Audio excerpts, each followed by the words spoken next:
Hello, everybody. Just a couple of minutes before we kick off. Thanks for attending the webinar. Again, this is the second in a series that I'm conducting. We are expecting quite a number of people, so I'll just hang on for a few more minutes. Nice to see you joining early. Thank you. Just a few more, building up the numbers.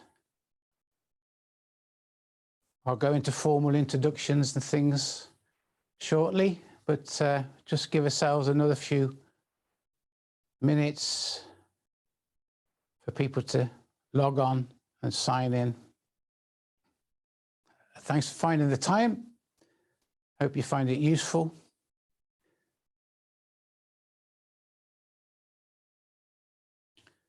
Just building up now.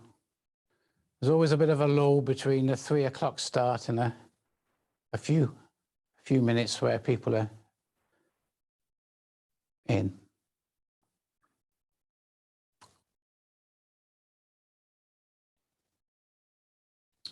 Be about 45 minutes with content, and then I will open it up to questions, discussion, and if you use the chat function on Zoom, put a question up there and I'm able to see your question. And if it relates to the topic that I'm talking about at the time, I'll pick on that question as well. So please use that function. Ask questions as much as you like. But if you put the hands up, we won't know if it's relevant to the piece that I'm doing at the time, or it's something that's going to come up a little bit later. So if you put short points of question in the chat, that'd be helpful. Okay, the numbers are building up now, it's picking up. So just give it one more minute, half a minute perhaps, and then we'll kick off. As I said, thanks for finding the time on a Thursday afternoon. We're way past lockdowns and working from home now. I don't know if most of you are at home now today or you're in the office, but we're expecting most of the people on this call to be leaving one meeting and joining this one. So that's why we're just giving it another minute or two.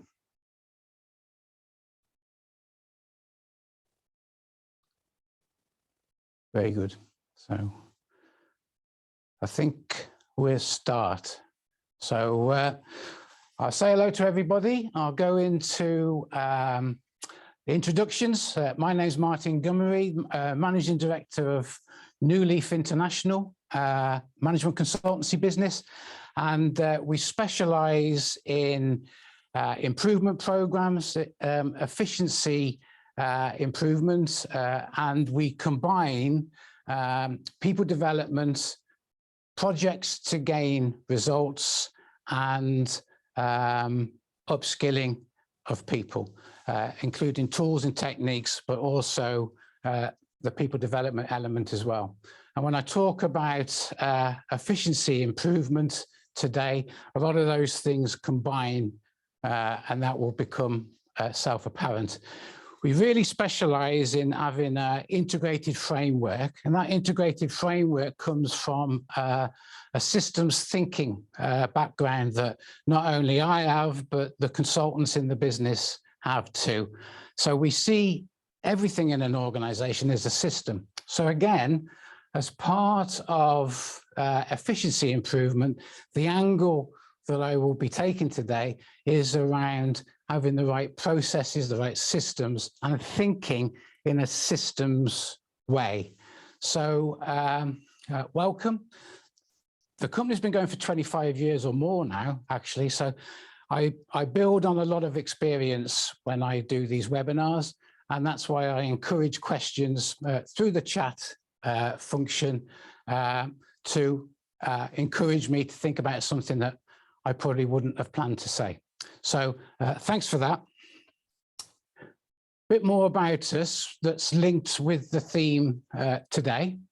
As I said before, we help organizations grow, improve, and also tackle cultural issues that an organization might have in its business. But primarily, the things that are going on in that business are inefficiencies. So if you look up the word inefficient, I mean, it's not rocket science, but I always like to think that I've aligned myself to the topic that I'm talking about. It's when things aren't working or as well as they could be, or we're not getting the results that we should do. So wasting time, energy, and resources.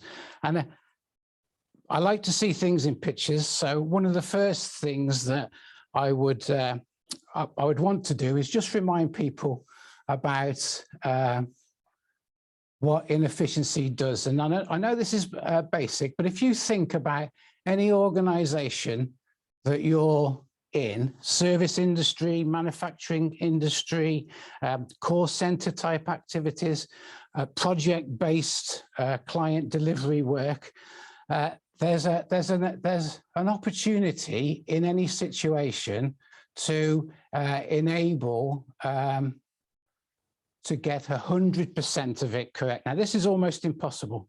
Okay, so realistically, when you look end to end, and I'll talk a lot more about this in the webinar, when you look at the complete system in the business that is the focus area, it's unlikely that we're really going to be 60% or more efficient when you look at the total end to end. So all this, let me just go to another color, all this opportunity here for improved costs, improved quality, weight, all these things have a cost relationship. This is where inefficiency kills an organization. So not working or producing results in the best way, so wasting time, energy, and resource, which all leads in some way or another, of course, to cost. So that's just introduced the idea of making sure that we know what we're aiming for when we talk about inefficiencies. Our experience, just to reflect on the slide itself, are with big organizations. So that's our typical client base. And that's where these examples today come from. So we see many organizations struggle to tackle improving operational efficiency. And I'm going to focus on three reasons. There are more reasons, but given the webinar and the time, I want to give you a flavor of three things that you can go away into your organizations and investigate and use. And we see people struggle because we don't see sustained improvement. I mean, there's been a lot of disruption with COVID and other things in operations, but this was way before. And when you see things in a total system, holistically, and you look at the overall system, there's lots of inefficiencies in all of those systems. And that is producing that cost opportunity. So I'm going to talk about three things today. So the first one is people don't see where they are in the end-to-end process. So when we talk about inefficiencies, one of the more simpler examples is in manufacturing. So I've been in many organizations and you can almost see inefficiency because you're walking on product on the floor, you can see a production line not operating correctly, you can see something stopped, you can see bottles of liquid squeezed together and jammed, you can see crisps on the floor if it's a crisp factory. And it's a little bit easier if you're working in that process to physically see where you are in that end-to-end process. But when you transfer that type of thinking into core centers, service type industries, as I said, project-based services, people in the organization don't necessarily see their part in the bigger system. And that leads on to a number of missed opportunities.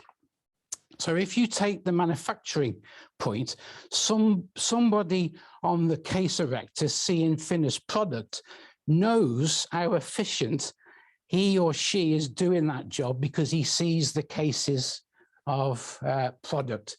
He can see down the line that the bottles are getting filled. They can see the cases being produced. They can see them going on to eventually lorries to be delivered, and they can see their worth. Much more difficult when you don't see that physical part of the process. So there's three things that I want to talk about in terms of people not seeing where they fit into this end-to-end process. One of them is a sort of systems thinking term, which is called reductionism. And what this basically suggests is that when there's an opportunity for an improvement in efficiency, there's a tendency to reduce the focus to a single part of the process. So if you look at your organization, and I'm going to show some examples of tools and techniques shortly, but when you look at your organization, there's a temptation to go into a single component within the overall system. Spend time problem solving that, excellent tools and techniques, using the people to focus on that improvement. But when you stand back and look at the bigger system, then it makes very little difference to the overall performance. So there's a danger of seeing one area, and this is what Pareto can do. Now, I'm not suggesting for 1 minute that we don't collect data, but Pareto, as we know, says that's the biggest thing, that's the next biggest thing, that's the smaller things. One of the things about Pareto is it can focus us on looking at those big items which are actually hard to fix. And that's why they're there. And then those need to be broken down again. And then they need to be broken down again, and you end up with a lot of data collection and a lot of data analysis. And I'll talk about this shortly, but that is a natural tendency when we're looking at reducing a focus onto single parts of the organization. And then there's a danger that we become an organization that is very good at collecting data. Thousands, I've seen it, thousands of Pareto charts showing us where all the problems are, but it's then that transforming that data into pragmatic solutions. So reductionism is one of those areas, and I'm going to show some of the slides in a minute. The process that we're in, that we hope to see the end-to-end, so in a call center, I might be sat there answering calls on customer complaints or customer inquiries, whatever they might be, and I can't see who is my supplier and who is my customer, and it gets lost in that. And we're inclined to want to see the thing in a linear way, a straight line, which is this goes to that, then that must be that, 1, 2, 3, 4. But actually in an organization, it's much more holistic. You know, I might have in my part of the organization that may be inefficient or it may be efficient. It's got lots of connections and sort of tentacles to a number of different parts. But what we're inclined to want to do, logical, pragmatic thinking, will take us through a linear line of must do one, must do the other, when actually inefficiency is those intangible connections that we don't always see. So the process not being linear alone, but it's holistic as well, is one of the challenges. So we go into lots of organizations that, because they're not in that manufacturing mode of thinking where they can see where they are in the process, they do flow charting, and flow charting has got some success, but it doesn't necessarily show those intangible connections that I've mentioned, and I'm going to show you some examples in a minute. The other one, and I won't dwell on this, is that there's a sort of subconscious delusional factor where, especially connected with reductionism, that we look at overall efficiency and we pride ourselves on its success, but we're not actually calculating it correctly, or we're trying to please people. You know, dare I say, you know, occasionally stakeholders that require a financial result. We're inclined to hide some easy, quick wins because we're working this. It's a bit like the tail wagging the dog, is we spend more time on calculating it instead of improving it. And this is an issue when you don't see a part of the organization or you yourself in it as in a bigger picture. And although you might be there today going, well, I think he's exaggerating, we don't do that. We've seen so many examples that there's hidden opportunities because we're not looking at the data correctly. So that's 3 elements to people not seeing themselves where they are in the end-to-end process. So let me just move on to the next slide. So this point about flowcharts versus other approaches. So systems thinkers use flowcharts. Flowcharts are important. They show us an array of components and an array of components. So over on this side, obviously, we've got the flowchart. There you go. And that's a hard type approach. It's using the logical, engineering, financial, linear side of our brain. So the way we think produces the way we go about analyzing. So when we're analyzing an organization looking for inefficiencies, we're inclined to go, right, what does my experience tell me? My experience tells me I've got to get things down on paper. People in the business need to know where they are, but a bit like an organization chart. An organization chart isn't a systems thinker's favorite. An organization chart shows who's in charge of various different departments in an organization, but it doesn't actually show the interaction, those tentacles that I've talked about, the communication channels, the informal communication channels in an organization. So there's one example there, which is a flow chart, and many organizations are continuous improvement managers, change agents. It's the go-to tool in their toolbox. But this holistic approach needs to be understood. So the other 2, well, the photographs, I was going to say the other 2 diagrams. So this here is what's known as a rich picture. So you may have done these before, but if you haven't done them before, they look like you're not taking work seriously if you're not careful. So I suggest that you experiment first before you introduce these to your business. But a rich picture is absolutely, as it says, rich with information. And what you'll see there is you'll see hard, tangible, if I can see them, links like you would have in a flowchart. So it shows the connections between various parts in the system. But what this also does, I'll change color because I can.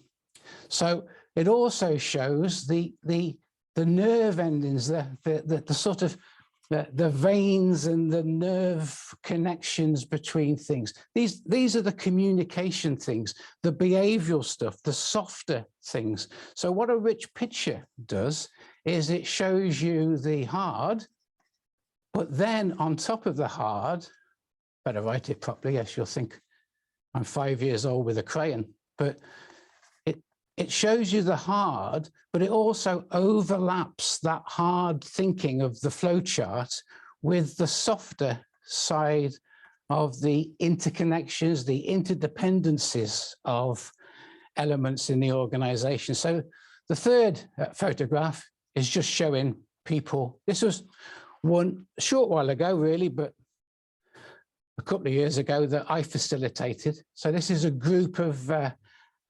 backroom staff people in a packaging organization, and we put plain paper on the wall, and over the course of not 30 minutes, just get a few people in and fill it. It's not a task, it's the process of engaging with people in the organization. So the paper goes up, stays up there for a week or maybe more, and when people are sat at their desk, they think, hang on a minute, there's another connection. I've just answered the phone. That was funny. I don't know quite where that fits. I'm going to go to the rich picture and draw some form of connection. So the picture at the front, at the top, is the early stages of getting a group of people from the back office. This is where, you know, customer services, order processing, invoice passing, those guys, they're all describing and analyzing their part in the organization. So one of the opportunities with inefficiencies is that when you see it in a linear fashion, like a flow chart, you're inclined, a bit like Pareto, take that, find the top reasons why something's not happening, but you'll miss the softer behavioral stuff, because a system in the business doesn't work correctly or creates inefficiencies, not because of the design of the components, but the how and the behaviors of people using it. So we don't want to throw the old expression, the baby out with the bathwater. We don't want to destroy a good system because it's not being used properly. And what a rich picture does, it shows its use and shows some of the things that perhaps the people designing the work system, not talking about IT systems, talking about work systems, the people that have designed the work systems haven't thought about the behavioral elements. So this really shows the behavioral elements. So one of the things which I think is a takeaway today is to really consider how you look at your organization. So you'll be in a meeting, I'm sure, and you'll be talking about inefficiencies at some point, and there'll be a discussion about, let's have a look how it works. Well, how it really works includes those interdependent little bits of connections that don't really show up on a flowchart. So that's the first thing that I would say. Take this away and try using this in your organization if you don't already. Okay, very good.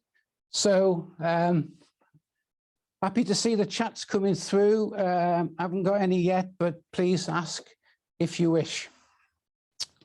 Another thing that we see, one of the three that I want you to consider today, is that organizations, when they've got inefficiencies, when they've got issues in their organization, opportunities, whatever they're looking at, it's very easy to pitch the solution at the wrong level. So what do I mean by this?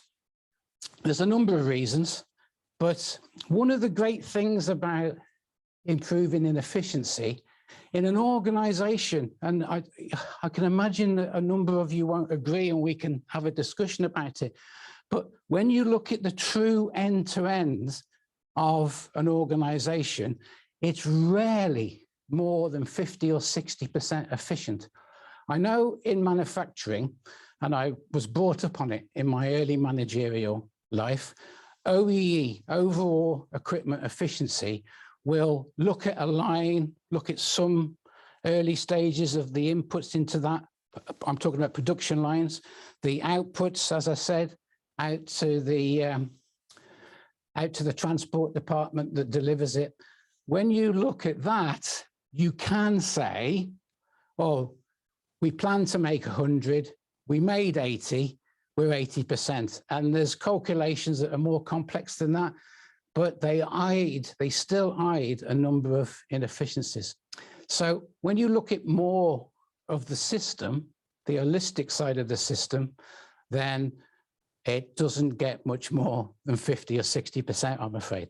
So if it is complex solutions to get a grip of that 50 or 40% opportunity, which I scribbled on the first slide, becomes easier if we take an easier approach and we don't try and overcomplicate it. So on the next slide, I've got, as you can imagine, 3. I like the numbers 3. I've got 3 points here about pitching solutions at the wrong level. So this is what we see in organizations. So the first one, they're not in any order, but the first one, implementing well-known initiatives too early. So we've got these, the world's full of it. I thought when I started my career in management, and then I went into change management, transformational change, all those things that I'm known for, I thought the world would be so efficient by the time I'd been working for 5 years, I would have had to have found something else to do. But it's not the case. It's not the case. It is difficult to do this stuff.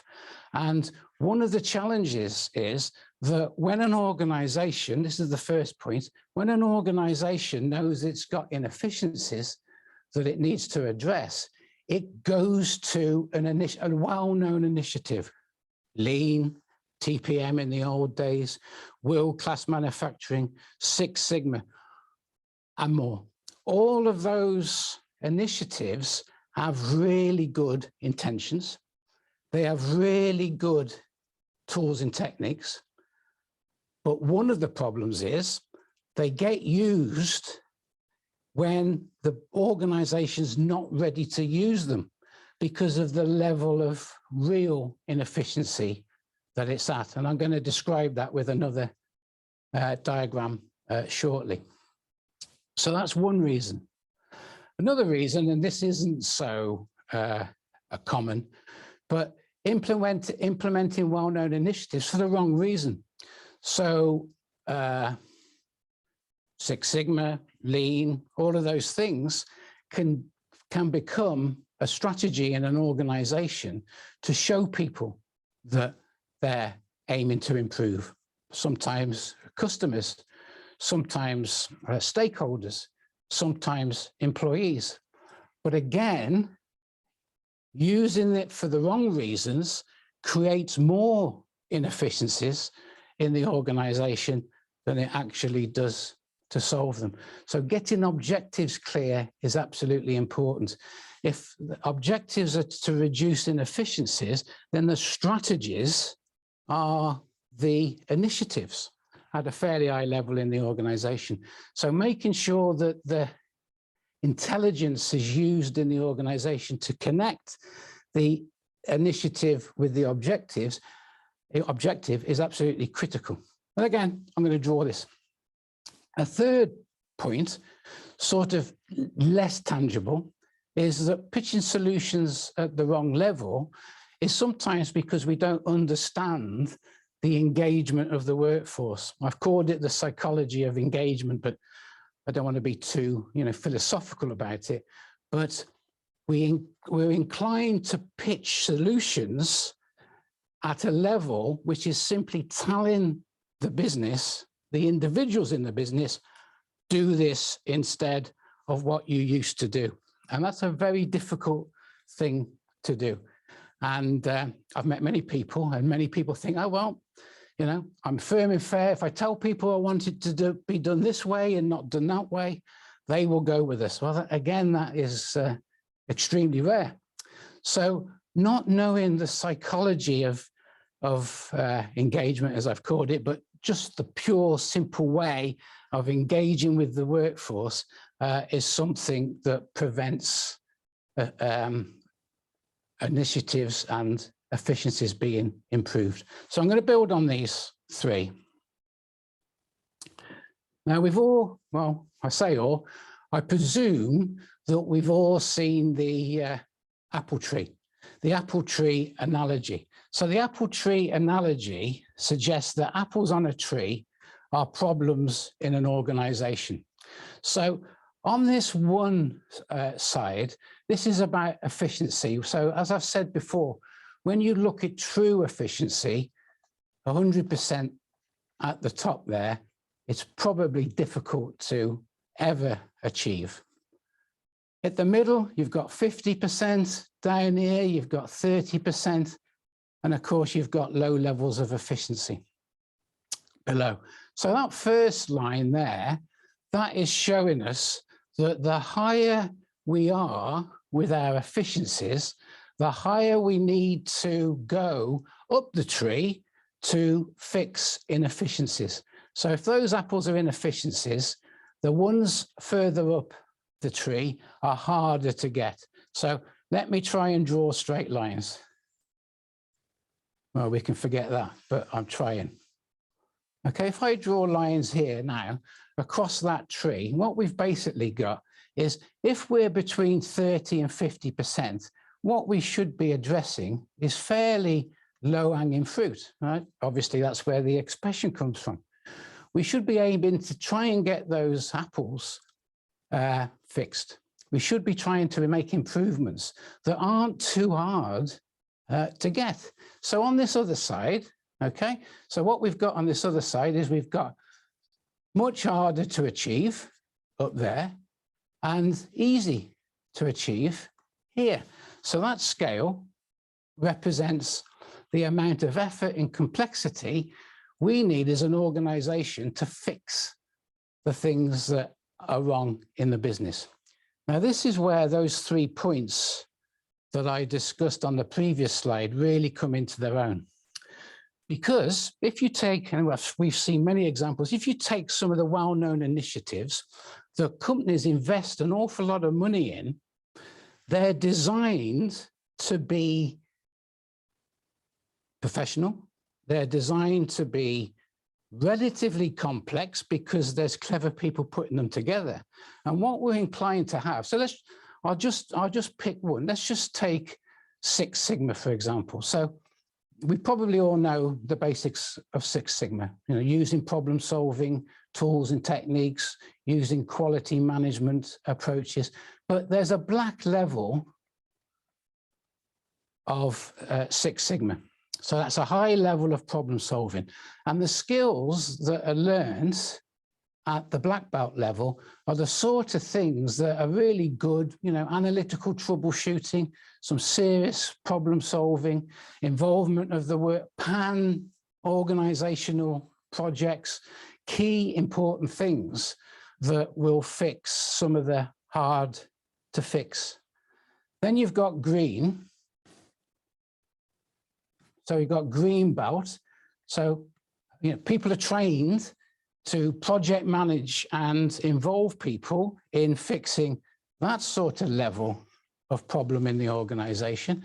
And then you get to yellow belt, where an awful lot of people in an organization are trained in the Six Sigma tools and techniques. And what happens is that there can very easily be a mismatch in the organization, because the black belt people and the green belt have to run projects. So to qualify, this is almost like a vicious circle. To qualify, they need to have projects to fix these things.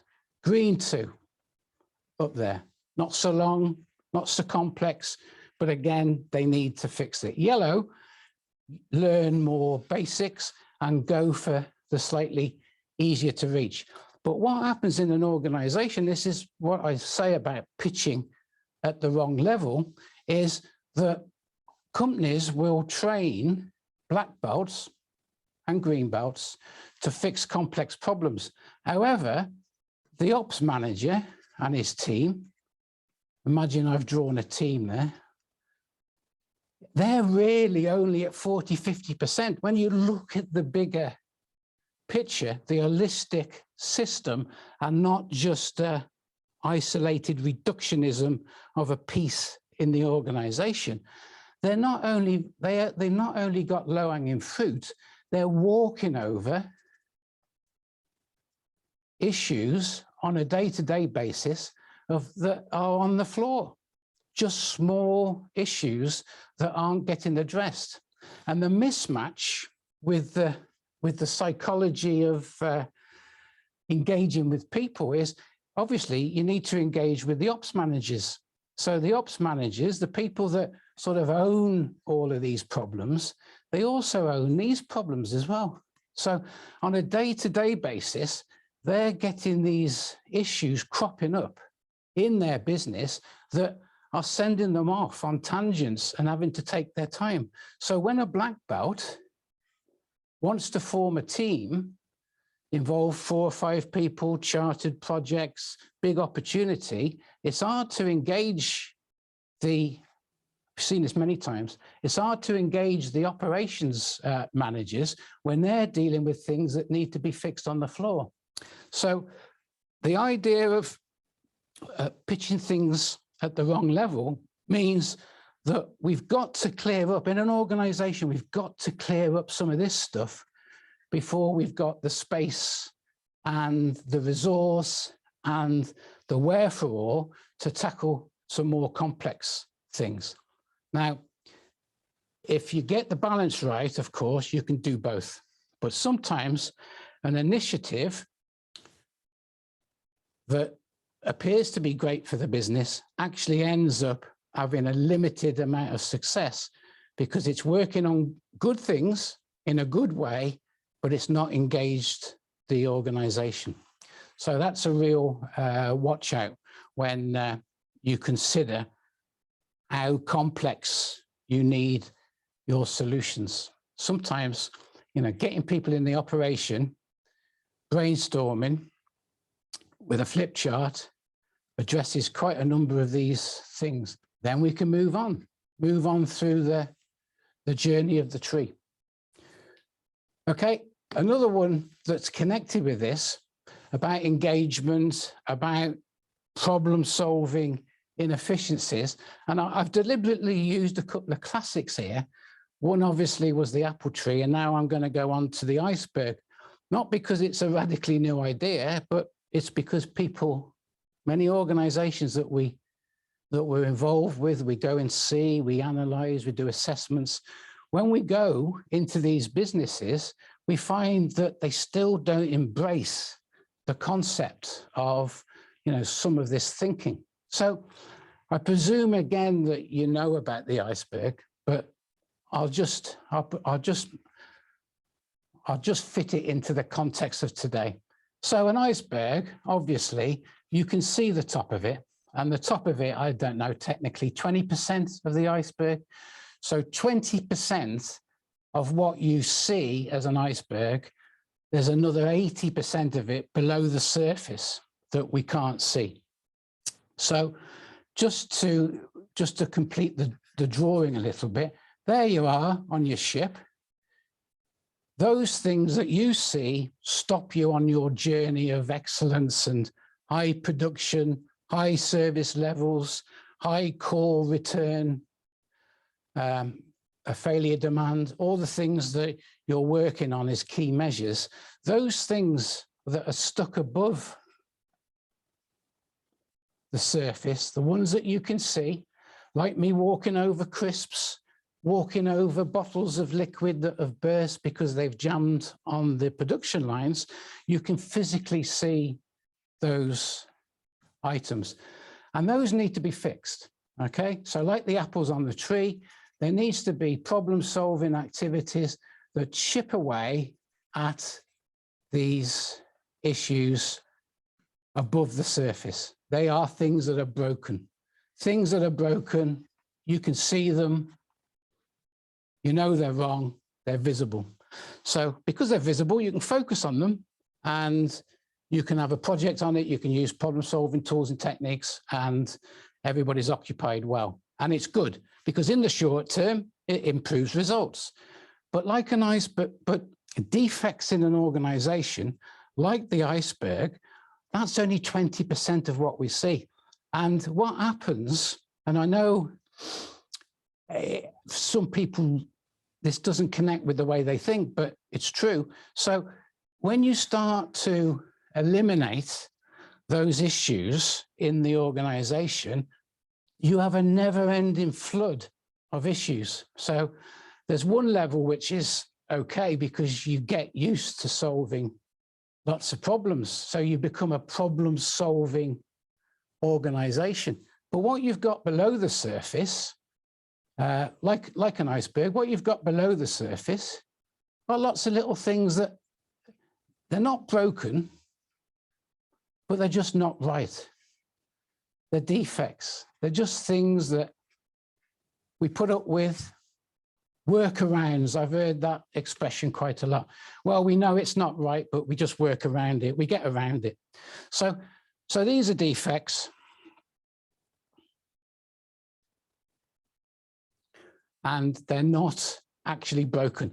And because we're only at, I'll be generous, 60% efficient, then because we're trying to fix 40%, we don't see these things very well. We might see them or choose to see the priority as not important for them. However, they are. So if we don't, when we're working on efficiency, look at something there, and I'm just making up an example. So an order number is wrong, okay? And the person that works in the call center knows that the order number is wrong, ends in an 8 and it should be a 7. And every time somebody orders one of those, he changes or she changes the 7 to an 8 to fix it. One day, when that person's on holiday or left the company or got promoted, whatever, that problem starts to raise itself slowly but surely to the surface of the organization. So where we're chipping away at these things, other things like these are creeping up. And they will be, as they grow in the severity of going from a defect to a broken problem, then that's the continuation of always having things to fix. So we will always have things to fix. So we've got to create a culture where these problems, these little defects, are as important as the big broken things. Now, you must hear me not say one or the other. The answer is, of course, it has to be both. So to have a culture of fixing inefficiency and working on the right things, there has to be a program, an initiative that combines focused improvements on those things, but equally, not just both, equally, fixing those little things. And fixing those little things that are going to be big things one day, because it's an iceberg. You get rid of the surface, plump, something else crops up. And if you think you're going to get rid of the iceberg completely, of course, there's fresh ice being formed down here. There's new little things. So if we don't address these things below, we're accepting new little things. So the person that changes the 7 to an 8 to put it right also then changes the form that's being used for some other part of the process, or answers the phone in a different way just to get through it. So you end up building on a culture of not putting things right. So that's an important element too.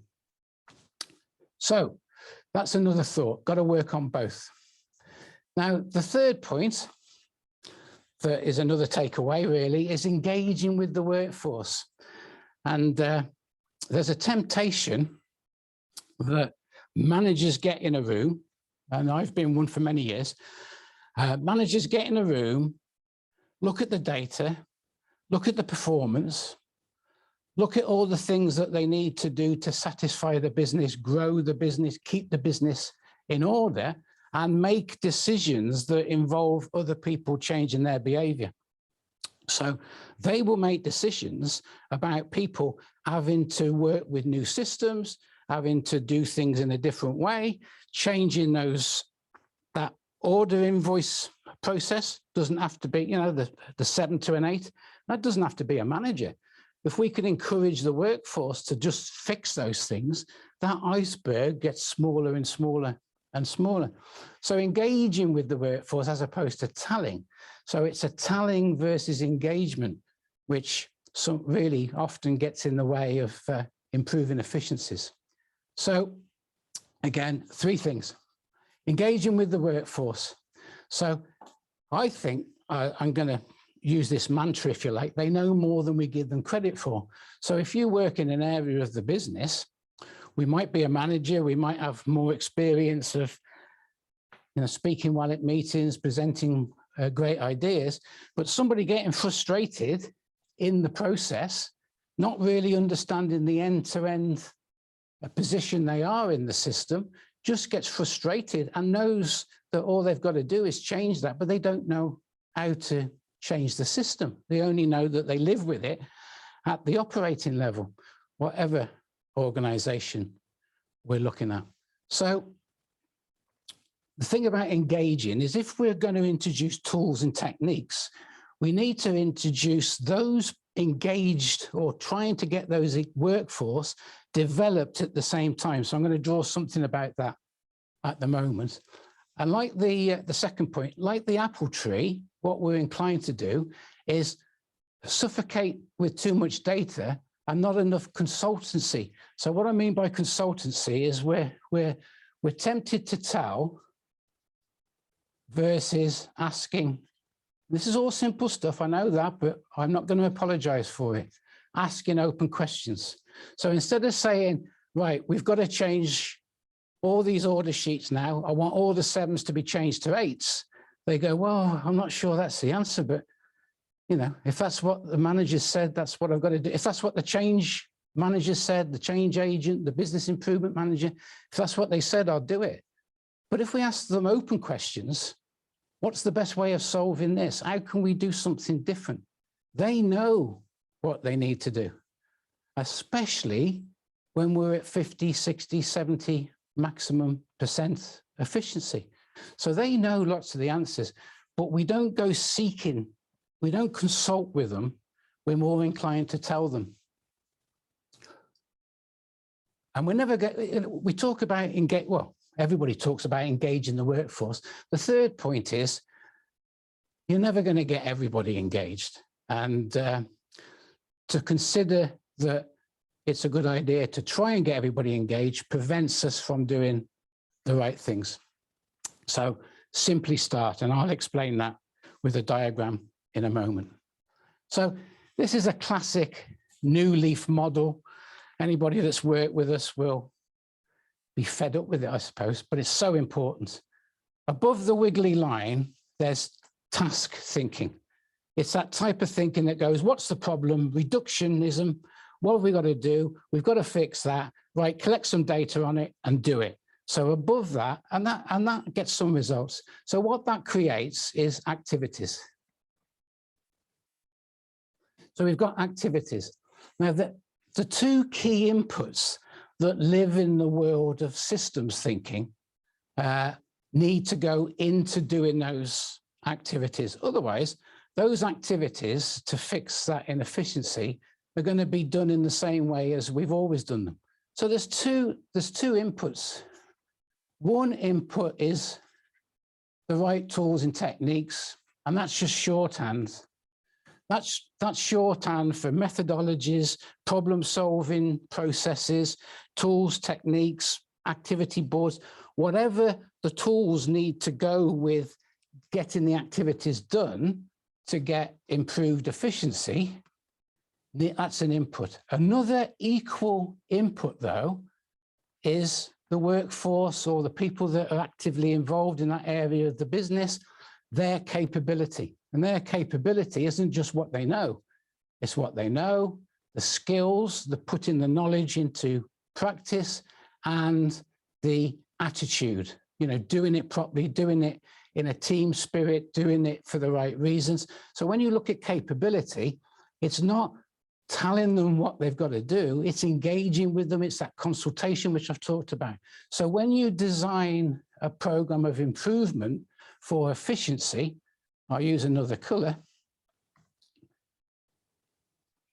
Systems thinkers, and certainly NewLeaf, that's why I said this is a NewLeaf model, will design a program that equally, as I said at the beginning on the slides, simultaneously will develop people to use the tools and techniques so they're equally growing their involvement, their engagement with the tools. And what we see very often is, I'll use a different color.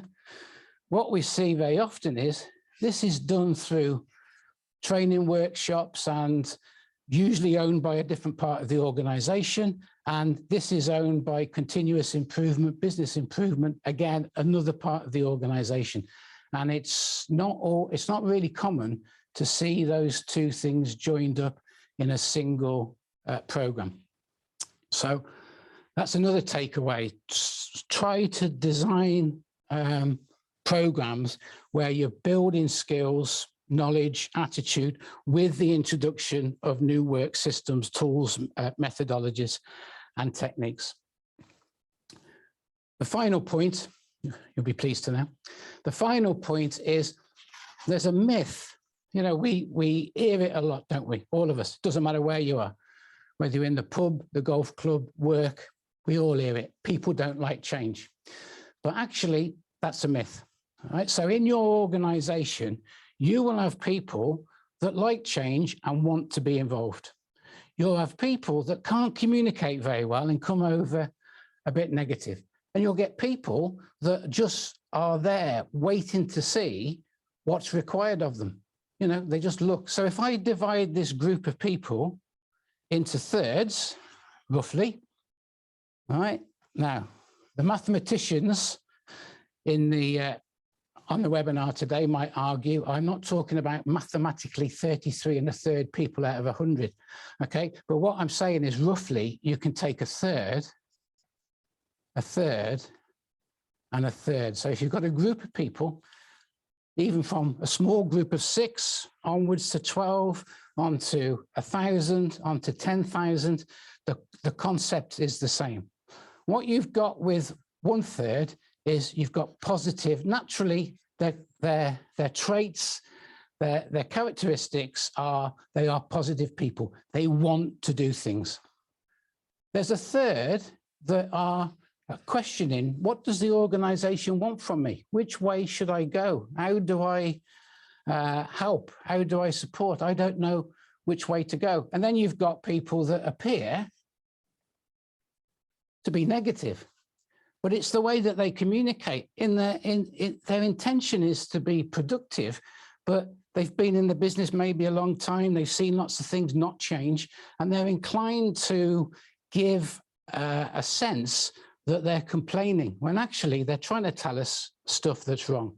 And the key thing about this is that when you start an initiative to improve efficiency, if you try and spend all your time with the third, you're wasting so much energy and resource because there's another 2/3 in the organization that want to get on with doing new things, fixing that 7 to 8, working on green projects because they've addressed all the inefficiencies in the projects, wanting to be a black belt. All these people are in the business. They just need to be managed in a way.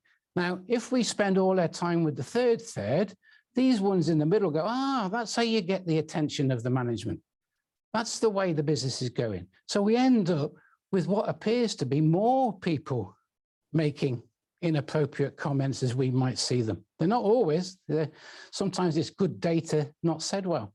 So we've got positive people. We've got people that would volunteer for things. Then the middle group will start to say, these people are getting involved, I'm going to get involved. And then over the course of time, it doesn't take too long. We've worked with many clients, and by the time you've done a few months program, you've got a cohort of people where you've got 2/3 of them that are really proactive in addressing inefficiencies. So I've included this in the webinar today because there's this concept of where do I start? Because there's a lot of people complaining about things. Well, you just have to start, and you'll get that first third being, I don't know, almost cheerleaders for initiatives and improvements. Don't forget this group that we're looking at here, this hypothetical group of people, they're the ones that are working around these little issues that we're getting all the time, and then wondering what's happening with big projects because they're still suffering from things that are occurring on a day-to-day basis. So that's a little takeaway as well. A third, and a third. If you get 2/3 in your organization supporting improvements and working on initiatives, you'll be in a very, very strong place. That's a certainty. So that's my 3 takeaways for today. So that takes me to the sort of wrap up, the question point in the webinar. Any questions, anything, observations, any comments? We've got 5 minutes or more to address these things. So I'm just looking at the chat line now on the screen. That's why I'm taking my eyes away from you. So let's just see if we've got any questions. So let's just go over here and look to see if anybody in the group today has a point to for me to try and answer, or even somebody else. Any particular comments?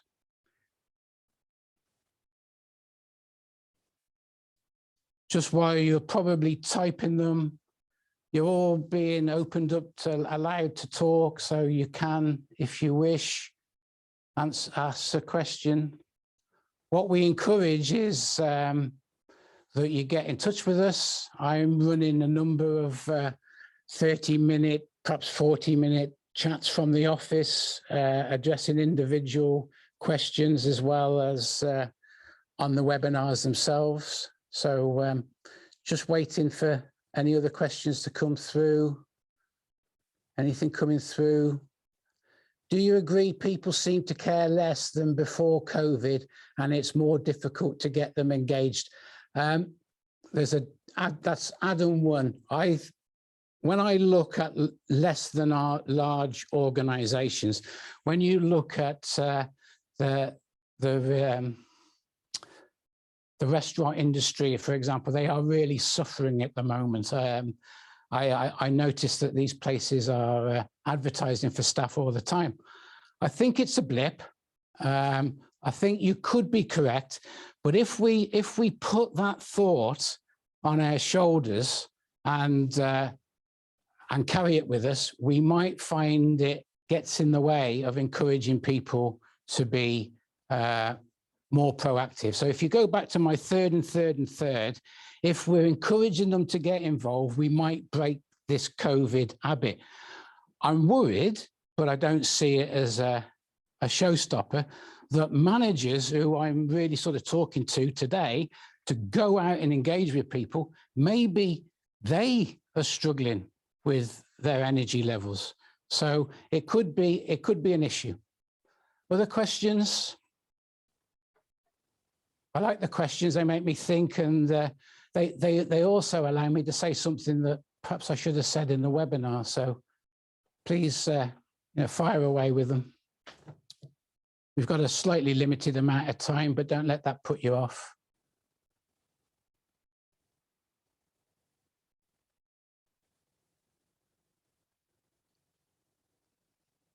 Okay, any other questions? Anybody? You're probably better using the chat function to enable you to ask questions.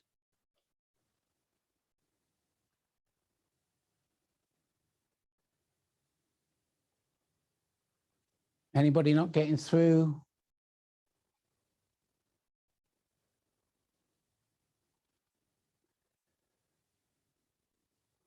I'll just repeat that before we get to a close. I just want to remind you that we are offering 30 minutes, 40 minutes consultation, open discussions. I certainly spend a fair bit of my time in the office now talking to other people in organizations just to learn from different perspectives and to gain more experience myself even. So, please take advantage of that. You've got the contact details across the bottom of the screen. So please make use of that. I'll just hang on for another minute or so to see if there's any other questions coming through. No, any comments? Any comments that you want to make about the session itself?